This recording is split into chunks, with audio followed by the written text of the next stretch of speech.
Jom tengok soalan ni. Soalan ini dari Terengganu 2024 kertas 1 soalan 7. So tajuk dia hukum linear. So Raja menunjukkan kali lurus y per x melawan 1 per x. So pemberubat x dan y dihubungkan oleh persamaan ni dengan p dan q yang pemalas lah. So dia minta kami cari nilai p dan q dan seterusnya pindasan x yang dijangka akan dapat. So kami mulai dengan persamaan itu. So y sama dengan pq tambah px. So kami mau tengok sini dengan sini. So y per x adalah y besar lah. So bermaksud sini kami mau bahagikan keseluruhan persamaan dengan x. So y per x sama dengan pq 1 per x plus p. Okay. So sini kamu sudah dapat. So bermaksud bahagian sini adalah c lah. So bermaksud p equal to 1. Dan kami tulis sekali lagi. So bermaksud y per x sama dengan, kami gantikan p ke dalam sini lah. So bermaksud q 1 per x plus 1. Dan kami gantikan titik yang ini.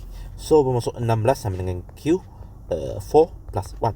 So bermaksud 4q equal to 15. Q equal to 15 per 4. Okay.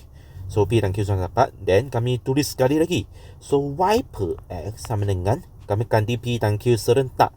So equal to 15 per 4 1 per x plus 1. Okay. So sini dia cakap pindasan x mah. So pindasan x bermaksud, pindasan x bermaksud y sama dengan sifar lah. So bermaksud sini akan sama dengan sifar. So sifar sama dengan ni 1 per x plus 1. So bermaksud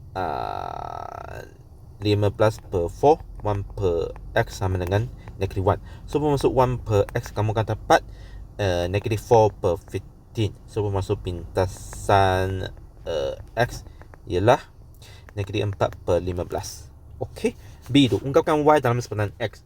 So kamu semua sudah ada kan? P dan q sudah ada. So y sama dengan p q tambah p x. So sama dengan 15 per 4 tambah x.